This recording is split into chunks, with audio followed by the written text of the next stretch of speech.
Guys, welcome back to Talking Law bersama saya Cinta. Kali ini kita akan membahas topik yang tidak kalah menarik dari yang sebelumnya mengenai sumber hukum perikatan dengan beberapa narasumber. Yang pertama langsung saja kita panggil Rina. Hai Rina. Hai. Senang sekali bisa bertemu kembali. Senang juga bisa bertemu kembali dengan Cinta. Bagaimana perasaannya bisa diundang kembali di Talking Law? Jujur sangat excited bisa berbagi pengalaman dan pengetahuan dengan Cinta dan teman-teman semua. Oke, berkaitan dengan sumber hukum perikatan, apakah kamu bisa menjelaskan apa sumber dari hukum perikatan? Oke, berkaitan dengan sumber hukum perikatan, tentunya kita merujuk pada buku ketiga KUH Perdata, terkhususnya di pasal 1233. Di situ menegaskan bahwa tiap-tiap perikatan lahir karena persetujuan dan lahir karena undang-undang. Jadi dari pasal tersebut sudah jelas bahwa sumber dari hukum perikatan adalah yang pertama persetujuan atau perjanjian dan yang kedua undang-undang. Apa sih yang dimaksud dengan perjanjian? Oke, secara sederhana, berkaitan dengan perjanjian artinya tidak hanya satu pihak dong, ada dua atau lebih pihak yang bergabung dalam perjanjian tersebut. Jadi kedua belah pihak ini dia bersepakat untuk mengikatkan diri di dalam perjanjian tersebut. Dan ketika sudah ada perjanjian, maka timbullah hak dan kewajiban yang harus dipenuhi oleh kedua belah pihak. Kemudian, undang-undang yang sudah Anda sebutkan tadi itu yang bagaimana? Oke, yang saya maksudkan dari tadi adalah undang-undang sebagai sumber dari perikatan. Jadi, sumber dari hukum perikatan yang kedua yaitu undang-undang terbagi atas dua, yaitu sumber hukum perikatan yang dari undang-undang saja dan yang kedua timbul dari undang-undang akibat perbuatan orang. Kemudian, timbul dari akibat perbuatan orang ini dibagi lagi menjadi dua, yaitu perbuatan menurut hukum atau rehmatic debt dan yang kedua perbuatan melanggar hukum atau unrehmatic debt. Menarik sekali untuk kita bahas lebih lanjut. Thank you banget Rina, kamu sudah membuka secara umum dengan sumber hukum perikatan. Oke, thank you.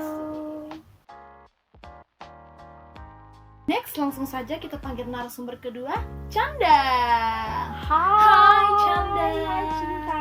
Apa kabar? Baik dong. Oke, langsung saja. Menurut kamu dalam suatu perikatan apa saja pihak yang terlihat di dalamnya? Oke, jadi dalam suatu perikatan nih Cinta terlibat dua pihak nih, yakni pihak yang pertama debitur dan yang kedua kreditur. Oke, ada debitur dan kreditur. Ya. Apakah yang dimaksud dengan debitur? Oke, jadi debitur itu dalam konteks perikatan adalah pihak yang memiliki prestasi sesuai dengan isi perjanjian, dan debitur juga berkewajiban memberi sesuatu, berbuat sesuatu atau tidak berbuat sesuai dengan perjanjian yang telah dibuat. Oke, itu tadi debitur. Bagaimana dengan kreditur? Oke, jadi di sisi lain, kreditur adalah pihak yang memiliki hak untuk menerima prestasi yang dijanjikan oleh debitur.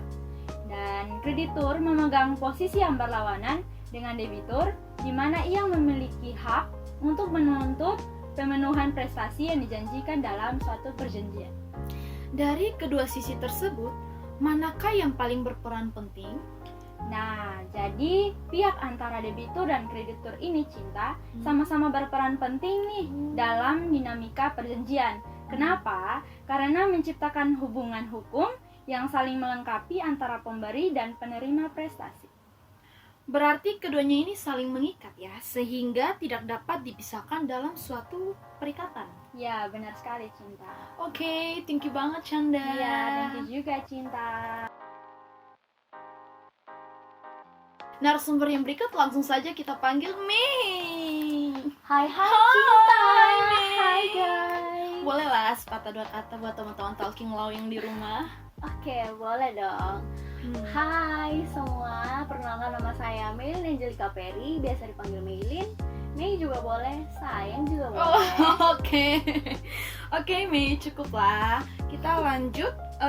Menurut kamu, bagaimana suatu perikatan itu dapat timbul menurut konsep perjanjian? Oke, langsung saja ya. Suatu perikatan dapat timbul melalui konsep perjanjian yang memerlukan adanya kesepakatan antara pihak-pihak yang terlibat. Jadi kalau tidak ada kesepakatan, berarti dua belah pihak tidak dapat dikatakan sebagai perjanjian dong. Iya, begitu Cinta. Oke, apa yang diperlukan agar pihak-pihak dapat saling mengikat diri dalam perikatan tersebut? Agar mengikat perjanjian tersebut harus memenuhi beberapa unsur. Nah, unsur di sini ada beberapa. Yang pertama, kesepakatan yang jelas. Yang kedua, tentunya kepastian hukum. Yang ketiga, pihak-pihak yang terlibat. Yang keempat, tujuan yang sah. Yang kelima, ketentuan yang pasti dan kemauan yang bebas. Selain itu, perjanjian harus konsisten dengan ketentuan hukum yang berlaku. Jika semua persyaratan ini terpenuhi, perikatan dianggap sah dan pihak-pihak yang terlibat diikat oleh ketentuan perjanjian tersebut. Oke, Mi, terima kasih banyak sudah bisa Oke, menjelaskan dengan sama-sama, sangat Cinta. baik. Terima kasih, Meli. Yang berikut langsung saja Lian.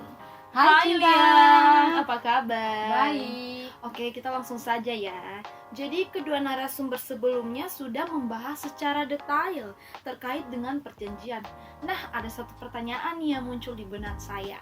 Menurut kamu, Lian, apakah dalam perjanjian ada syarat yang harus dipenuhi?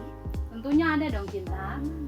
Suatu perjanjian sebagaimana yang disebutkan pada pasal 1320 KUH Perdata, yaitu ada 4 syarat sahnya suatu perjanjian. Bisakah kamu menjelaskan keempat syarat sah tersebut? Tentunya dong. Nah, 4 syarat tersebut, yang pertama, sepakat mereka yang mengikatkan dirinya. Ini mencakup pada kesepakatan para pihak yang terlibat dalam perikatan tersebut. Yang kedua, yaitu kecakapan untuk membuat suatu perikatan. Pihak yang terlibat dalam perikatan harus memiliki kapasitas hukum atau kecakapan untuk mengikat dirinya. Yang ketiga, yaitu suatu hal tertentu. Perikatan harus mencakup suatu objek atau hal yang spesifik. Kemudian yang terakhir, yaitu yang keempat, yaitu suatu sebab yang halal. Sebab ini dapat berupa apapun yang tidak melanggar hukum atau norma moral. Nah, itulah keempat syarat sahnya suatu perjanjian yang disebutkan dalam pasal 1320 KUH Perdata, Cinta. Oke, terima kasih Lian sudah menjelaskan keempat syarat dari perjanjian. Terima kasih. Oke, kita sudah sampai di narasumber yang terakhir. Langsung saja kita panggil Angel. Hai, Cinta. Hai Angel, senang sekali bisa bertemu kembali di Talking Senang juga Loud. dong. Oke, langsung saja ya Angel. Tadi narasumber sebelumnya sudah menjelaskan mengenai perjanjian. Nah, poin kedua dari sumber hukum perikatan yaitu undang-undang. Bisakah kamu menjelaskan terkait dengan undang-undang? Oke, bisa tentunya. Di sini ada 2, yaitu yang pertama perbuatan menurut hukum dan perbuatan melanggar hukum. Perbuatan menurut hukum. Perbuatan menurut hukum itu yang seperti apa? Oke, baik. Yang pertama itu perbuatan menurut hukum. Artinya hal yang dilakukan adalah sesuai dan berdasarkan hukum yang tertulis. Di sini mungkin saya akan menjelaskan sedikit mengenai contohnya, sederhananya saja. Contohnya, Rina dengan sukarela ia membantu Canda dalam merawat binatang peliharaannya, dan di sini Canda sedang pergi ke luar kota. Rina dengan cara ia memberi makan dan minum binatang peliharaan Canda, dan di sini sambil menunggu Canda untuk pulang. Contoh ini sesuai dengan pasal 1354 KUH Perdata, yang dengan bunyinya, jika seseorang dengan sukarela dengan tidak mendapat perintah untuk itu mewakili urusan orang lain dengan atau tanpa sepengetahuan orang ini, maka ia secara diam-diam mengikat dirinya untuk meneruskan serta menyelesaikan urusan tersebut hingga orang yang diwakili kepentingannya dapat mengerjakan sendiri urusan itu. Perbuatan sebagaimana yang diatur dalam ketentuan pasal 1354 KUH Perdata ini termasuk perbuatan yang sah menurut hukum. Dan yang kedua yaitu perbuatan melanggar hukum. Yang kedua, perbuatan melanggar hukum. Perbuatan melanggar hukum itu yang seperti apa? Perbuatan yang melanggar hukum. Perikatan yang timbul dari undang-undang sebagai akibat perbuatan melanggar hukum atau hal ini diatur dalam pasal 1365 KUH Perdata yang berbunyi, tiap perbuatan yang melanggar hukum yang membawa kerugian kepada seorang lain mewajibkan orang yang karena salahnya menerbitkan kerugian itu mengganti kerugian tersebut. Oke, baik. Kita masuk dalam contohnya saja. Contohnya perjanjian sewa menyewa.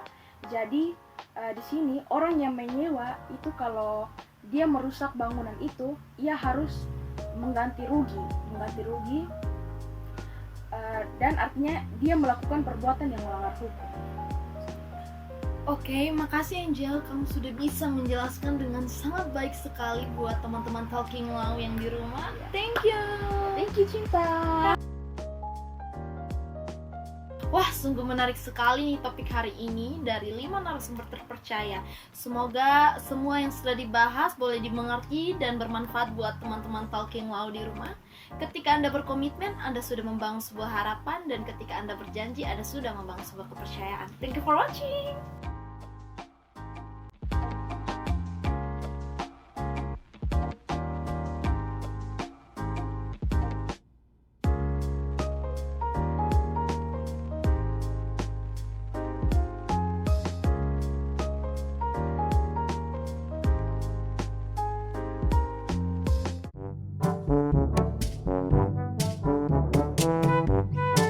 Memberi sesuatu, berbuat sesuatu, atau tidak berbuat sesuai dengan perjanjian yang telah dibuat.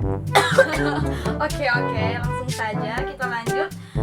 Menurut kamu bagaimana suatu perjanjian itu dapat timbul? Perikatan. Hai Cinta. Hai. Bagaimana kabarnya? Baik-baik saja. Gimana kabarnya? Baik-baik saja. Jelek Perbuatan menurut hukum. Perbuatan menurut hukum itu yang seperti apa? Kenut. Wah, sungguh menarik sekali nih topik hari ini dan kelima narasumber terpercaya. Semoga apa yang sudah disampaikan teman-teman sungguh menarik sekali nih topik hari ini. Bahas hari ini teman-teman Talking Wow bisa Wah, sungguh menarik sekali topik pembahasan hari ini dari 5 narasumber terpercaya. Semoga apa yang sudah disampaikan teman-teman narasumber dapat bermanfaat buat teman-teman Talking Wow di rumah. Ketika Anda bermanfaat, bibirnya putus.